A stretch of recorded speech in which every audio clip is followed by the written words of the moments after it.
Resident Evil 7 Biohazard / Biohazard Resident Evil 7 trademark is the latest installment in the long-running Resident Evil franchise. The game puts you in the muddy shoes of cis white male Ethan.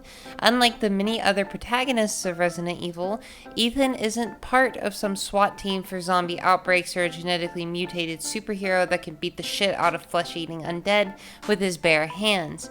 Ethan is a pretty ordinary guy. The whole reason he gets in the kooky, spooky adventures of Resident Evil 7 is because his wife, Mia, has gone missing for 3 years. Get it? Mia? MIA? Because she's missing in action?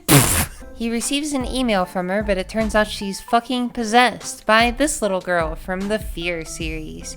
And the wild and wonderful whites of Louisiana try to chop him into pieces when he arrives. The game manages to stay fresh with a good balance between puzzles and combat pretty much start to finish, with exposition being saved for later. Especially in horror games, it's usually better to just wait and explain shit at the end. It tends to make it a lot less scary when you know that these guys are actually some kind of fucking mushroom. Events that unfold later in the game tie into everything you've experienced so far, and it's actually kind of cool how the crazy shit you've been experiencing does ultimately tie into the Resident Evil universe. Really makes you feel like you are just a regular civilian bystander to all the crazy shit that happens in the universe. Though recent Resident Evil games have been heavily action-oriented, the latest chapter in the saga returns to its creepy, atmospheric horror roots. For the first time, the game is also exclusively played in first person. This really adds to the element of horror because things are definitely scarier when they're looking into your eyes and not your character's eyes.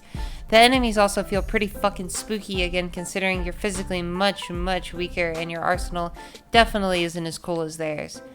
The chainsaw scissors might be absolutely fucking useless in practice, but goddamn doesn't that look wild. Goddamn. If any of you played the demo, which I highly recommend you do before buying this game, one of the biggest changes is that the game has much more combat in it, whereas the demo was mostly focused on puzzles.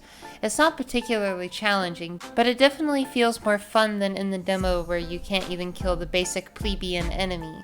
There's also a wide variety of weapons, from handguns to shotguns to falchion knives and bayonets and shit. However, some weapons feel redundant and useless. Basically, when it comes to efficiency, the shotgun is easily the most useful weapon in the game, while the weapons that are more fun to use are almost worthless outside of very specific situations. An example, the flamethrower, while useful in the chapter it is introduced in, is pretty much ineffective against all the common enemies in the game.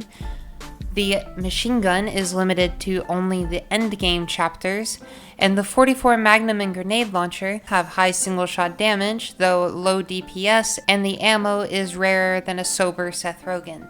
Even in boss fights, you're better off just shooting their glowing squidgy bits with the shotgun over and over. The sound design is great aside from the voice acting. The game has good music, good spooky sounds, and well-timed moments of silence. Southern accents are rarely done well in video games, and it's even worse when they hire a dude from Los Angeles to do a bad impression of one. Dumb some bitch wasn't no good if it hit him.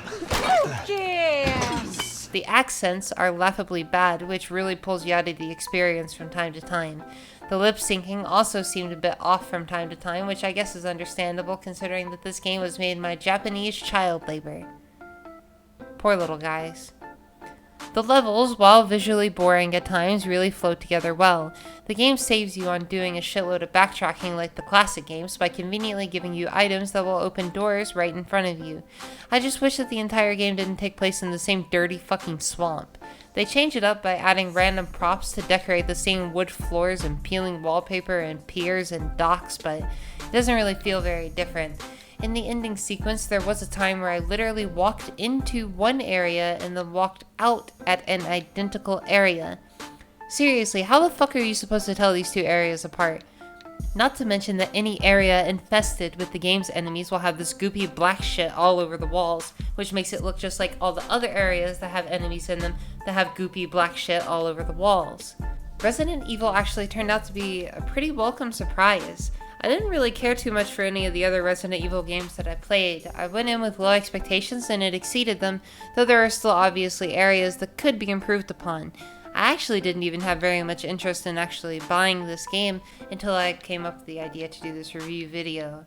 Definitely was a good idea though. The game was definitely worth the price of admission, and so if you're a fan of horror games or if you like Resident Evil, I would recommend it to you. Especially when it comes to the horror game part, since I am pretty picky about what horror games I do and don't like. Most of them are shit. Again, there is a free demo out there if any of you would like to try it. I'll link it in the description below. I really appreciate you guys watching this video. Let me know down in the comments below if you played Resident Evil, if you're interested in Resident Evil, what you thought of the game, and what you thought of this review. Thanks for watching, guys. If you appreciated today's video, then be sure to lean over and give the like button a little kiss. And if you didn't like this video, then go give the dislike button a little kiss too. Be sure to subscribe for more content like this and share with your friends and family.